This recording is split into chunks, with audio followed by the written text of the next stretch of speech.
Hi hello welcome to Kiran TV news. Ram Charan గారు ఈ మధ్యన మనందరికీ తెలుసు, ఆయన మాల్లో ఉన్నారు.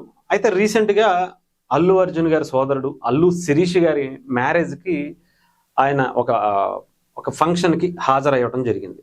ఆ ఫంక్షన్కి సంబంధించి కుటుంబ సభ్యులందరినీ పిలిచారు. ఆయన ఫ్రెండ్స్ని, క్లోజ్ ఫ్రెండ్స్ని అందరినీ కూడా.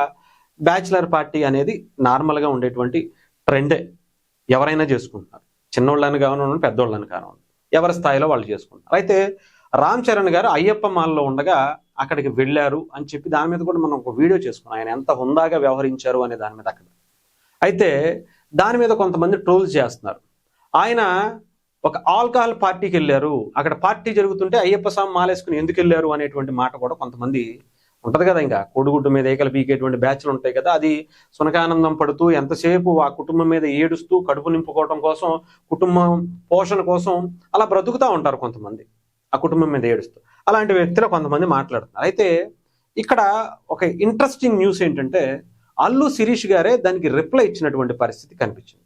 ఒకసారి ఇక్కడ చూడండి, చరణ్ స్వామి అని చెప్పి అల్లు శిరీష్ గారు కొన్ని ఫోటోలు పెడితే దానికి కామెంట్స్ పెట్టారు. దీనికి అల్లు శిరీష్ గారు ఆయన రిప్లై ఇవ్వడం కూడా జరిగింది. Swami came to before any of use touched alcohol అని చెప్పి చెప్పడమే కాకుండా ఆయన డెడికేషన్ టు లార్డ్ అయ్యప్ప అని చెప్పి ఒక సింబల్, నమస్కారం పెట్టినటువంటి సింబల్ని కూడా పెట్టారు. అంటే దాని అర్థం ఏంటంటే మేము ఏదైతే పార్టీ చేసుకుంటున్నామో ఆ పార్టీ చేసుకునేటప్పుడు అక్కడ ఆల్కహాల్ టచ్ చేయకముందే, ఆ పార్టీ స్టార్ట్ పూర్తి స్థాయిలో అవ్వకముందే ఒకసారి వచ్చి వాళ్ళని విష్ చేసి సరదాగా కనిపించి వెళ్ళిపోదామని రామ్ చరణ్ గారు రావటం జరిగింది.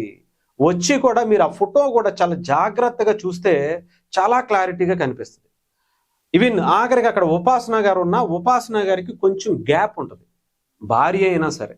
అక్కడ ఆయన మాలలో ఉన్నారు కాబట్టి ఆ గ్యాప్ని మీకు ఒక్కసారి చూపించే ప్రయత్నం చేస్తాను. జస్ట్ ఇక్కడ రామ్ చరణ్ గారు చూడొచ్చు, ఇదిగో మీకు ఇక్కడ కనిపిస్తుందో లేదో కానీ ఇక్కడ ఆయన చాలా హుందాగా చెప్పులు కూడా లేకుండా వచ్చి వాళ్ళని విష్ చేసి అల్లు అర్జున్ గారిని, అలాగే అల్లు శిరీష్ గారిని, అలాగే వాళ్ళ మామయ్య అల్లు అరవింద్ గారిని కూడా కలిసి కాసేపు వాళ్ళతో స్పెండ్ చేసి వెళ్ళిపోవటం జరిగింది. ఇక్కడ అల్లు అరవింద్ గారు కావచ్చు, లేదంటే చాలా చాలా పెద్దవాళ్ళు కూడా వచ్చారు. అంటే ఆల్కహాల్ పార్టీనో ఇంకొక పార్టీనో ఏదైనా సరే సాధారణంగా జరుగుతుంది. కాకపోతే ఆయన ఎంత డెడికేషన్గా ఉంటారు అనడానికి మనం ఒక నిజంగా పేరు పెట్టాల్సిన అవసరం లేనటువంటి వ్యక్తి. ఆయన బంగారం అంతే, అంతకన్నా మనం చెప్పలేం ఆయన గురించి. అసలు నిజంగా సంవత్సరంలో దాదాపు సగం రోజులు, 364 రోజుల్లో ఆయన 150 నుంచి 200 రోజులు దీక్షలోనే ఉంటాడు. ఆయన నేల మీద పడుకుంటాడు. ఎందుకంటే అంత down to earth person. Chiranjeevi గారి కన్నా కూడా వ్యక్తిత్వంలో ఆయనకి మించి స్థాయిలోకి వెళ్ళిపోతున్నటువంటి వ్యక్తి. ప్రజాదరణలో ఆయన గ్లోబల్ స్టార్కి వెళ్ళిపోయారని చెప్పాలి. అలాంటి వ్యక్తి మనం ఏదో ఒకటి ఆయన విమర్శించాలి, మెగా ఫ్యామిలీ కాబట్టి ఏదో ఒకటి మాట్లాడాలి అనేటువంటి దాంట్లో కాకుండా నిజంగా చూడండి, ఆయన ఎవరికి ఎలాంటి రెస్పెక్ట్ ఇవ్వాలో, ఎక్కడ ఎలా ఉండాలో నిజంగా ఆయనకి తెలిసినంత నాకు తెలిసి ఎవరికి తెలియదేమో ఇప్పుడున్నటువంటి జనరేషన్లో. అంత గొప్పగా ఎంత ఎదిగినా సరే తండ్రి ఇచ్చినటువంటి విలువల్ని కాపాడుకుంటూ నెక్స్ట్ లెవెల్కి తీసుకెళ్తున్నారని చెప్పాలి ఆయన.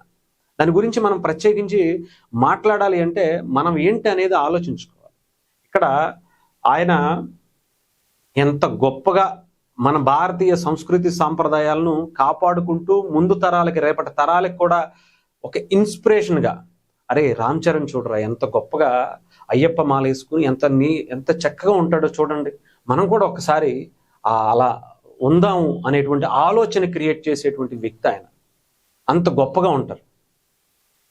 నేను రీసెంట్గా నేను మాలేసుకున్నాను, మా బ్రదర్ కూడా వేసుకుంటే తను కూడా ఆఖరికి రామ్ చరణ్ గారు అయ్యప్ప మాల్లో చాలా బాగుంటారన్న, నాకు కూడా ఆయన్ని చూసి వేసుకోవాలనిపించింది అనేటువంటి మాటలు కూడా నేను విన్నాను. ఒక రకంగా ఆయన ఇన్స్పిరేషన్గా తీసుకున్నాడు. ఎప్పుడు సరదాగా ఎంజాయ్ చేసేటువంటి వ్యక్తులు కూడా రామ్ చరణ్ గారు చూసి క్రమశిక్షణ అంటే ఇలా ఉండాలి అనుకునేటువంటి పరిస్థితి ఆయన చూస్తూ వచ్చింది. ఆయన గురించి మనం నిజంగా అల్లు శిరీష్ గారు అంతా బయటకు వచ్చి చెప్పిన తర్వాత కూడా మనం ఇంకా కొంత ట్రోల్ చేయాలి అనుకుంటే ఇంకా మీ కర్మ.